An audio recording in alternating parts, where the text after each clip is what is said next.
the God who called you. The God who called you. So here I made some notes. The God who called you. And the reason what led me here is from First Peter chapter 1, verse 15. It says, "But as he who called you is holy, you also be holy in all your conduct, because it is written, be holy, for I am holy." Right?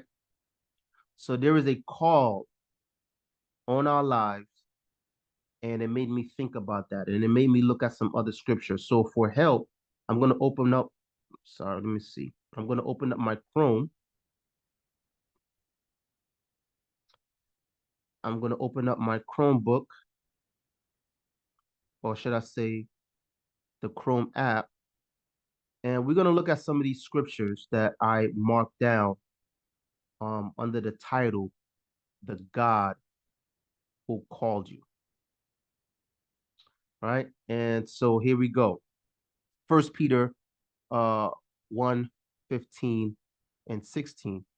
"But as he who called you is holy, you also be holy in all your conduct, because it is written, be holy, for I am holy." Be holy, for I am holy.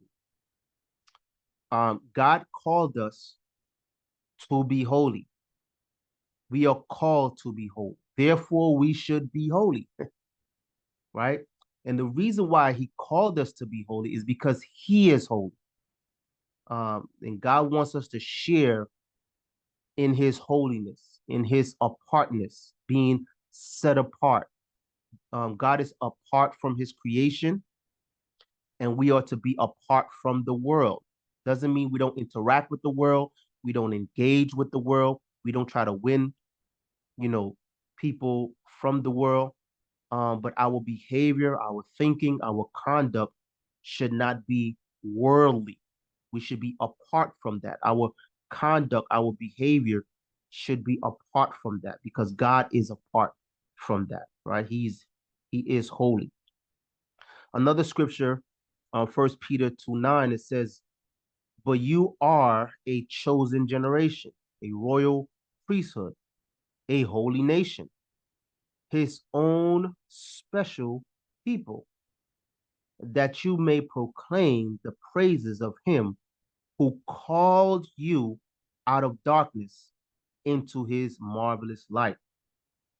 So we are called not only to be holy, but we are called out of darkness into his marvelous light. So we are called out of something and into something else, out of darkness, out of sin, out of wickedness, out of corruption, out of deceit, out of the hands of the devil, the snares of the devil, out of the wrath of God.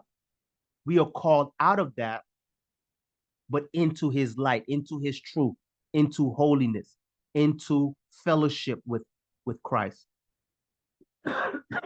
Excuse me, just getting over a cold. So we are called out of something into something else. 1 Peter 5:10, "But may the God of all grace, who called us to his eternal glory by Christ Jesus, after you have suffered a while, perfect, establish, strengthen, and settle you." So God called us to his eternal glory by Christ.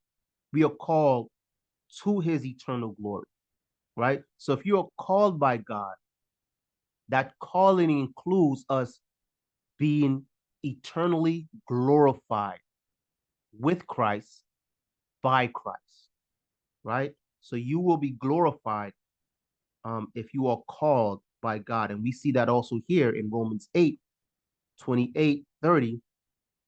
"And we know that all things work together for good to those who love God, to those who are called according to his purpose." Now, many times we quote the scripture, but we don't understand the purpose that we are called to. And because the text explains the purpose, for whom he foreknew, he also predestined to be conformed to the image of his son. That's the purpose. The purpose, if you're called according to his purpose, it is to be conformed to the image of his son, that he might be the firstborn among many brethren. Moreover, so it continued, the purpose is not only to be conformed to the image of his son, um, moreover, whom he predestined, these he also called. Whom he called, these he also justified. And whom he justified, these he also glorified. So we're called to be conformed for the purpose of being conformed to the image of his son, to be justified, and to be glorified. That means that this calling goes all the way to glorification, all the way to glorification, where you will spend time, eternity with God in the new heaven and in the new earth. Um, so that is the call of the God who called you, the God who called you. Now,